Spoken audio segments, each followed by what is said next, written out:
Conquest info, proper farming in the mid lane. First, let's go over the basic of farming. What is farm? It's experience and gold. Why is that important? Experience enables you to grind from level 1 to 20, which is your first goal in the game. But where can I find farm? Well, for you that don't know, here's a picture of the Conquest map. You'll be going constantly to either buffs, harpies, or the oracles. Now, before we get any further, is it okay to split buffs and cancel other teammates? Yes, it is absolutely 100% okay, but you need to understand there is a formula in place.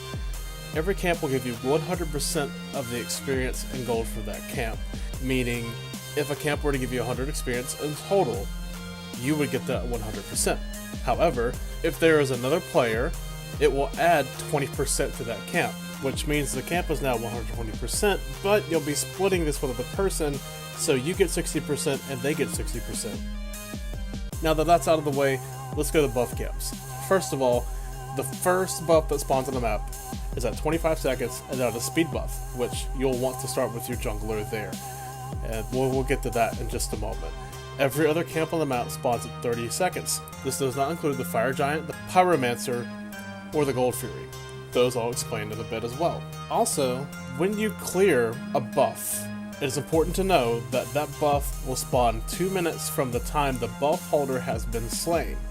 When you clear mid camps, it's important to know those mid camps will be up again in 1 minute.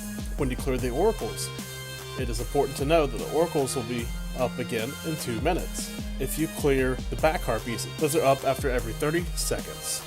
But now that we know this information, let's talk about the mid lane and the wave. The first wave will spawn at 0 seconds, which is also known as game start. A new wave will spawn every 30 seconds.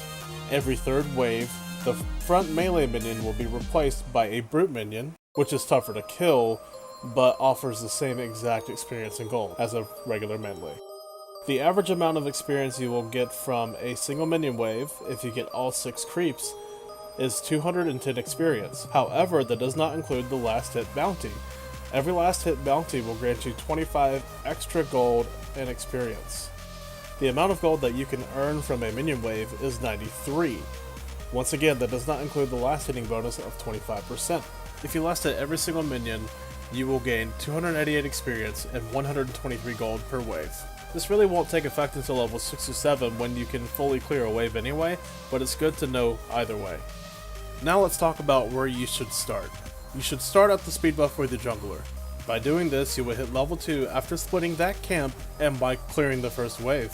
If you know you're not going to out-clear your opponent after the first wave, try hitting them with the ability and the wave at the same time if possible, but I want you to prioritize the wave first.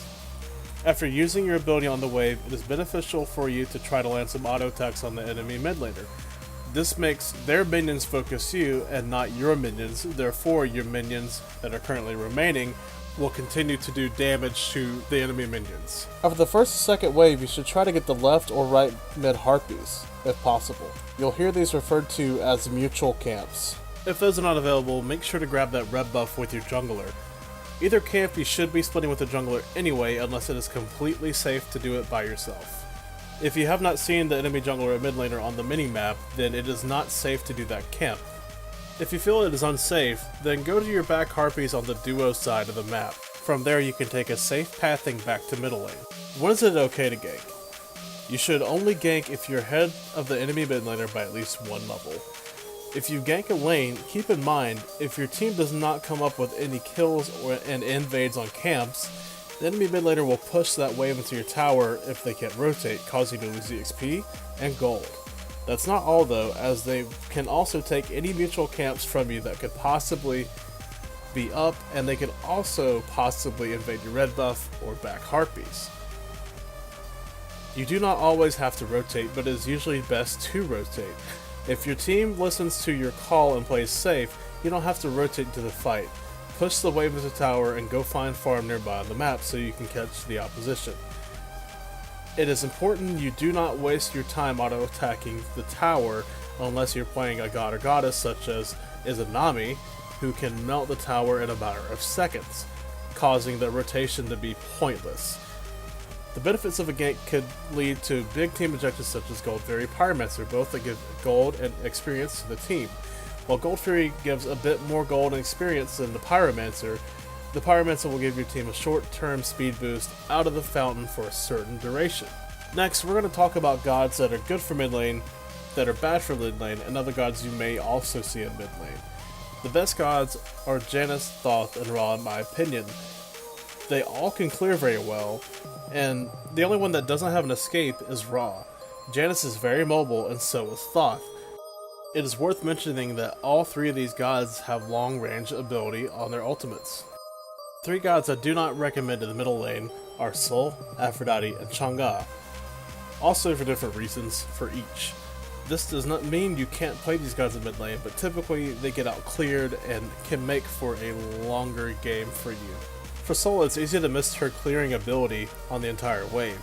It's easy to hit part of the wave, but not the entire wave, so you have to be careful with her Stellar Burst. As far as Chang'e, she can clear with her 1, but it really doesn't happen until level 9 or 10 when you have that maxed out. As far as Aphrodite, she can start clearing the wave fully by level 7 if you have the right item online. Also, sometimes you'll see some hunters in the middle lane. You could see Ullr, Neith, Amuz Cobb, Hou Yi, or even Izanami, but it isn't often you'll see these characters, and if you do, you just need to build them like a normal ADC. Well, that sums up everything for the mid lane. I hope this was insightful for you and it helped you become a better mid laner. I sometimes stream on Twitch and run a Smite podcast with the Boondoggle called the First Blood Podcast. Links for those and for the Word of Thoth by Flare Boots will be in the description.